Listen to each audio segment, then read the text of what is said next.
வணக்கம் தோழர்களே, நான் சுந்தரவள்ளி. தமிழ்நாட்டுல கடந்த 3 நாட்களாக மாணவர்களை அடிச்சு கைகாலங்களை உடைச்சு அரெஸ்ட் பண்ணி சித்திரவதை பண்ணிக்கிட்டு இருந்த காவல்துறையை வைத்திருக்கிற அமைச்சரா இருக்கக்கூடிய விஜய் அவர்கள் வேடிக்கை பார்த்துட்டு இருந்தாரு.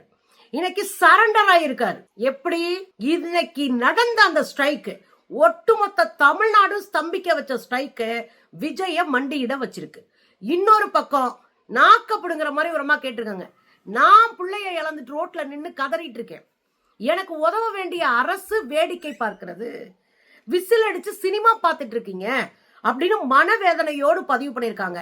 எல்லாத்தையும் தாண்டி நம்ம உலக பெரும் அறிவாளி ஒருத்தர் தமிழ்நாட்டுல இருக்காரு, ரங்கராஜ் பாண்டேன்னு பேரு.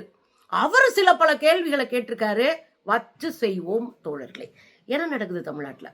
ஏங்க, டெல்லியில கடுமையான போராட்டம் இப்ப நடந்துட்டு இருக்கு. ஒட்டுமொத்த இந்தியாவும் டெல்லியில தரல ஆரம்பிச்சிருக்கு. நேத்து இங்க சீக்கியர்கள் ஒரு பெரும் படை போயிருந்தது. இன்றைக்கு டிரான்ஸ்ஜெண்டர் மாற்று பாலினத்தை சேர்ந்த தோழிகள் அங்க நிறைய பேர் போய் நிக்கிறாங்க. அதோட பீம் ஆர்மி வட இந்தியாவில எங்க போராட்டம்னாலும் முதல் இடத்துல நின்னு அடிச்சு ஆடுற ஒரு டீம் இருக்குன்னா அது பீம் ஆர்மி. நீங்க ஆரவள்ளி மலைத்தொடர் போராட்டத்துல பல லட்சம் பேரை திரட்டி போராட்டம் பண்ணது பீம் ஆர்மி தான். அவங்க இன்னைக்கு களத்துக்கு வந்திருக்கிறாங்க. இப்படி களம் சூடு பிடிச்சிட்டு இருக்கு.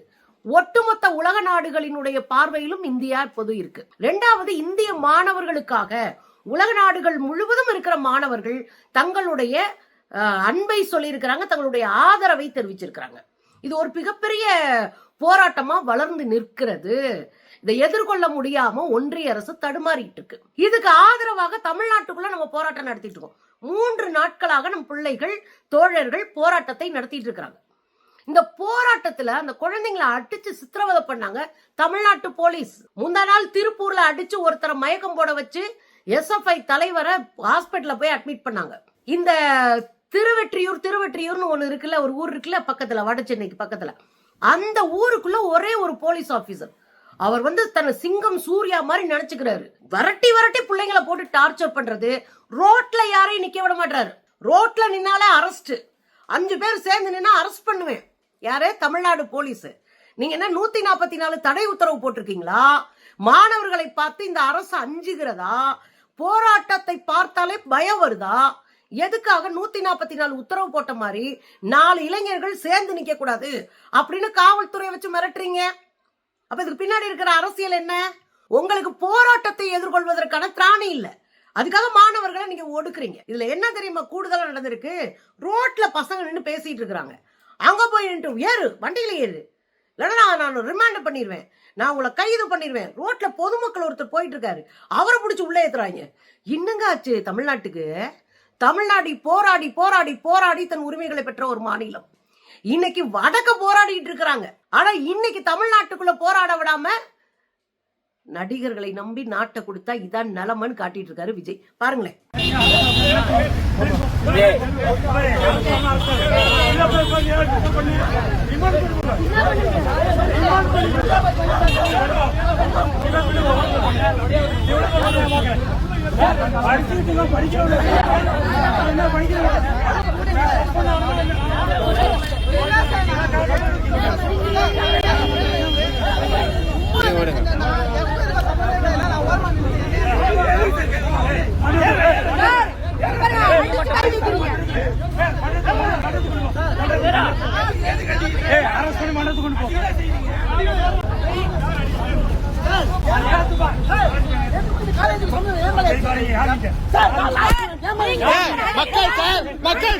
இவ்வளவு கலைபரத்துக்கு இடையில நேத்து மிக மோசமான ஒரு சம்பவம் நடந்துச்சு. Lock up death. இந்த லாக் அப் டெத்னு இங்க நிறைய படிப்பீங்க. இது வரைக்கும் அண்ணனுடைய ஆட்சியில 2 மாசத்துல 7 லாக்அப் டெத் நடந்திருக்கு. உழைக்கிற மக்கள் ஏதாவது ஒரு தவறு செய்தாங்கன்னா அவங்களை பிடிச்சிட்டு போனா சட்டப்படி தண்டிக்கணும். எந்த பணக்காரனாவது பல கோடி ரூபாயை ஏமாத்தினவே லாக்அப் டெத்ல செத்துருக்கானா? சாக மாட்டாங்க. 1.5 டன் குட்கா கடத்தி மாட்டிய விஜயினுடைய கட்சியை சேர்ந்த ஒரு நிர்வாகி ராத்திரியா போலீஸே அவங்கள தங்களுடைய சொந்த ஜாமீன்ல வெளிவிடுறாங்க. 1.5 டன் குட்கா கடத்தினவன 4 பாக்கெட் வச்சிருந்த ஒரு பையனை குமரி மாவட்டத்துல அடிச்சே கொண்டாங்க போன வாரம். அதே போலதான் இந்த வாரம் ஒரு பையன் மதுவை பிளாக்ல வித்தான். இது அவர் மேல இருக்கிற குற்றச்சாட்டு. அவர் பேக்ல வாங்கி வச்சு பிளாக்ல வித்தாரு. சரி, புடிச்சிட்டு போறீங்கன்னா தண்டனை கொடுங்க, அவர் மேல கேச போடுங்க, நீதிமன்றத்தில் நிப்பாட்டுங்க, ஜெயில தள்ளுங்க, முடிஞ்சா அவர் வெளியே வரட்டும். இப்படித்தானே வேலை. கூட்டிட்டு போய் வச்சு அங்க லாக்அப்புக்குள்ள, அதாவது போலீஸ் ஸ்டேஷன்ல இருக்கிற லாக்அப்புக்குள்ள முதல்ல விசாரணை எதுவுமே கேமரா இல்லாத இடத்துல நடக்கவே கூடாது. கேமரா முன்னாடிதான் விசாரணை நடக்கணும். தமிழ்நாட்டு காவல்துறை இன்னமும் கேமரா இல்லாம தான் அடிச்சு கொண்டுட்டு இருக்கு. அதுலயும் ஒரு சிசிடிவி ஃபுட்டேஜ் சிக்கிச்சு.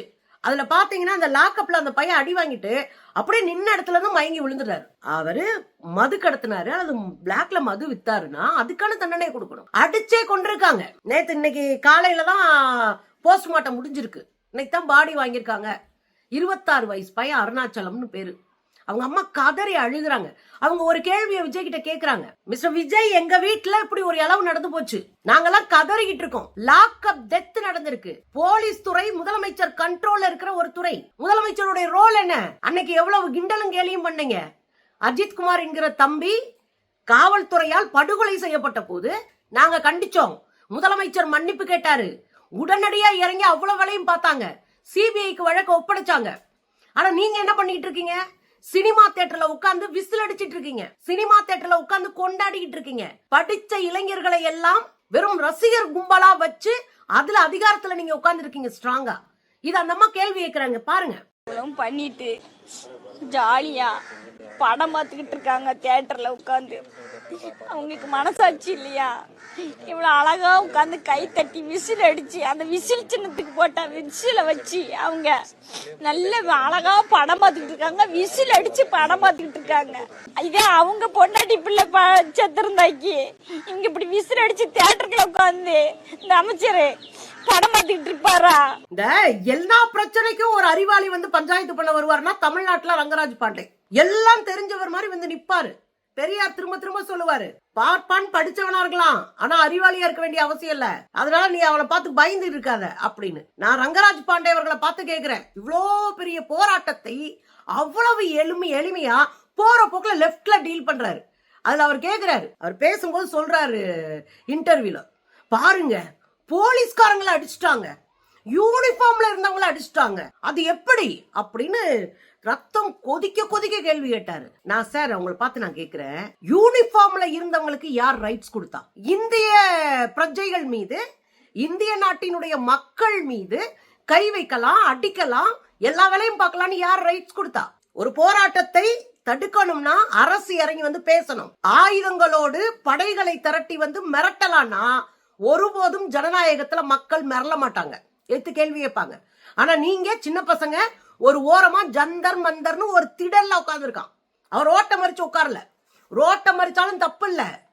அதிகார வர்க்கத்துக்கு காதுகள் கேட்காம இருக்கும் போது காதுல படுற மாதிரி கண்ணுல படுற மாதிரி ரோட்டை மறிச்சாலும் தப்பு இல்ல.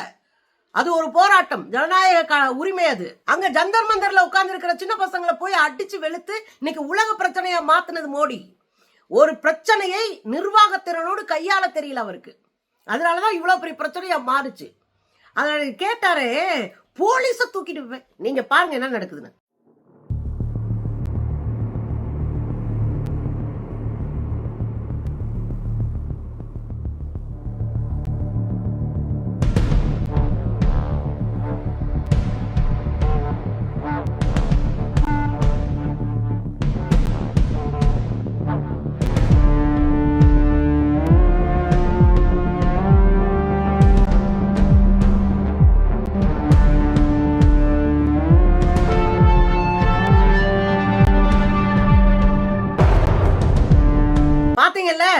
எத்தனை குழந்தைங்களை, எத்தனை சின்ன பசங்களை அடிச்சு ரோட்ல நாயடி பெய்யடி அடிச்சு போட்டு போறாங்க. இதெல்லாம் தாண்டி இன்னொரு முக்கியமான வீடியோ இன்னைக்கு நான் பார்த்தேன், அதிர்ச்சிக்கு போயிட்டேன். காவல்துறையினர் இந்த பெண்களை இந்த போராட்டத்துல இருந்து ஓட விடணும்ன்றதுக்காக பாலியலா அபியூஸ் பண்ணிருக்காங்க, மொலாஸ் பண்ணிருக்காங்க, பெண்கள் கிட்ட ஆபாசமா நடந்திருக்காங்க. இதெல்லாம் ரங்கராஜுகளுடைய கண்களுக்கு படாது.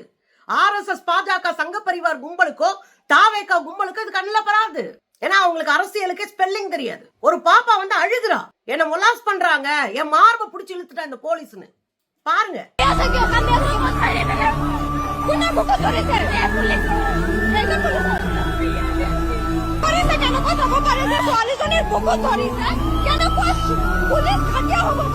ரொம்ப கோபமா வருதுங்க.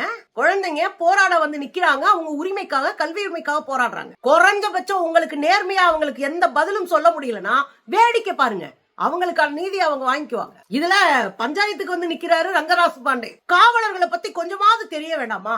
பேட்ச் இல்லாம காவலர்கள் வேலை செய்வாங்க, யூனிஃபார்மே இல்லாம வேலை செய்வாங்க. மிஸ்டர் ரங்கராஜ், எங்களுக்கும் தெரியும் யூனிஃபார்ம் இல்லாம வேலை பார்க்கறவங்களுக்கு பேரு சிஐடி. அவங்க கையில தடியெல்லாம் தூக்க முடியாது. அவங்க ரகசியமா உளவு பார்க்கிற வேலை அவங்களுக்கு. இன்னும் காவல்துறையில பல பிரிவு இருக்கு. வெறும் கிளரிக்கலா உட்கார்ந்து இருக்கிற பிரிவு, நெட்டை பாக்குற பிரிவு, வெறும் இங்க இருந்து போகிற அத்தனை தகவல்களையும் சிசிடிவி ஃபுட்டேஜஸ் எல்லாம் பார்த்து பிரச்சனையை சால்வ் பண்ற பிரிவு 1000 பிரிவு இருக்கு, எங்களுக்கும் தெரியும். ஆனா யூனிஃபார்ம் போட்டா நீங்க பேட்ச் குத்தணும். அதை கழட்டி வச்சுட்டு வர சொன்னது யாரு? யூனிஃபார்ம் இல்லாம கையில லத்தி கொண்டு வந்து அடிக்க சொன்னது யாரு? அப்படி எந்த ரூல்ல இருக்கு? அப்ப நீங்க போலீஸ பத்தி நல்லா தெரிஞ்சவங்க, இங்க இருக்கிறவங்க எல்லாம் போலீஸ பத்தி தெரியாதவங்க. எல்லாரையும் முட்டாளா நினைக்காதீங்க மிஸ்டர். அதுல ஒரு அரிய பெரிய கருத்தை சொன்னாரு, கேளுங்களே. 13 வருஷமா நடக்குது இந்த நீட் எக்ஸாம். எது 2013ல இருந்து 13 வருஷமா இந்த நீட் நடந்துட்டு இருக்கா? பேப்பராவது வாசிங்க மிஸ்டர் ரங்கராஜ் பாண்டே, பேப்பர் வாசிங்க. ஏன் கேக்குறேன்னா 2013ல காங்கிரஸ் ஆட்சியில் இருந்த போது மெடிக்கல் கவுன்சில் இத வெளியே கொண்டு வருது, நீட்ன்ற ஒன்ன கொண்டு வருது. மெடிக்கல் கவுன்சில் கொண்டு வந்து இம்ப்ளிமெண்ட் பண்ணல, அத மாநில அரசுகளுக்கு சுற்றுக்கு விட்டுருக்கு. அத உடனே எடுத்துட்டு தமிழ்நாடு உட்பட பல மாநிலங்கள் உச்சநீதிமன்றம் போன உடனே 2013லயே நீட் தேர்வு ரத்து செய்யப்பட்டு இது சமூக நீதிக்கு எதிரானது என்று குப்பையில தூக்கி போடப்பட்டுருச்சு. எந்த ஆண்டு? நீங்க சொன்னீங்களே 13 வருஷத்துக்கு முன்னாடி 2013 தூக்கி எரிஞ்சிட்டாங்க, அன்னைக்கே காலி. அப்ப காங்கிரஸ் பீரியட்ல கொண்டு வரப்பட்ட நீட்டு முதல்ல புழக்கத்துக்கே வரல, அமலுக்கு வரல. ரெண்டாவது அன்றைக்கே தூக்கி எறியப்பட்டது உச்ச நீதிமன்றத்தால்.